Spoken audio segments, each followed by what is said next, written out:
Сәлем достар, сіздермен Ұлданай.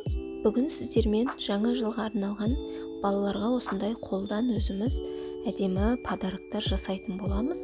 Видеоны соңына дейін міндетті түрде көріңіз.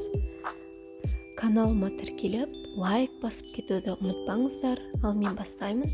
Сіздер дәл менде заттар болмаса, басқа да заттар қосып, өзіңіздің фантазияңыз бойынша жасасаңыз болады.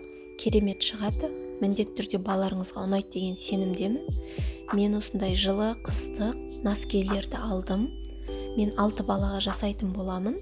2 қыз, 4 ұл.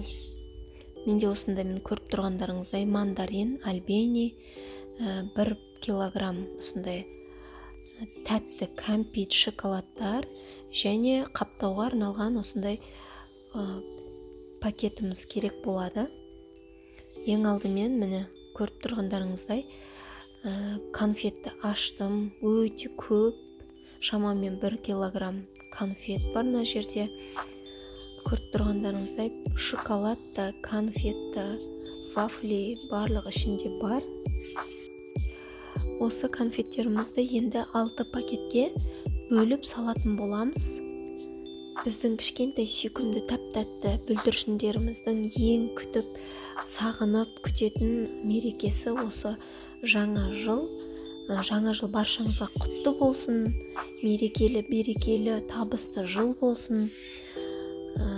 Дәл осылай мен сияқты балапандарыңызды қуантып, ақша кетірмей, қолдан осындай бюджетный подарок жасап сыйласаңыздар болады.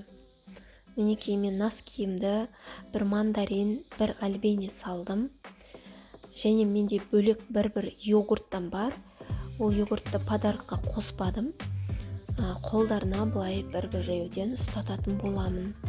Сіздерде өз фантазияларыңызбен әр түрлі етіп алма, банан, киви қосып, осылай ерекше етіп жасасаңыздар болады. Және де осы сыйлықтың ішіне сіз киндердің жұмыртқасын, шоколадын қоссаңыз, міндетті түрде әдемі, сонда ерекше сыйлық болады.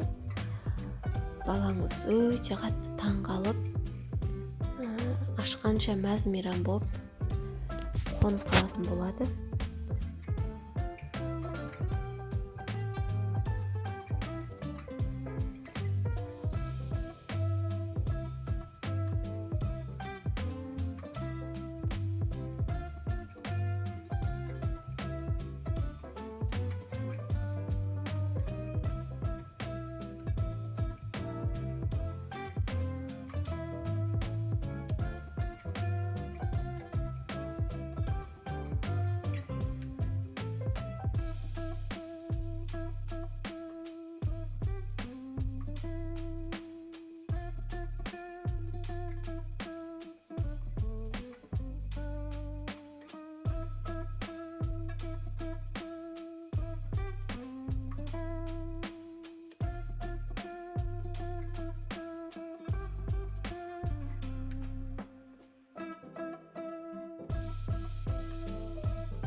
Осылайша мен 6 балаға, яғни 2 қыз, 4 ұлға осылай қолдан өзім ерекше етіп, жылда сыйлық жасаймын. Биыл подарктарым осындай болды. Назар салып тыңдағандарыңызға, көргендеріңізге рахмет. Жаңа жыл құтты болсын.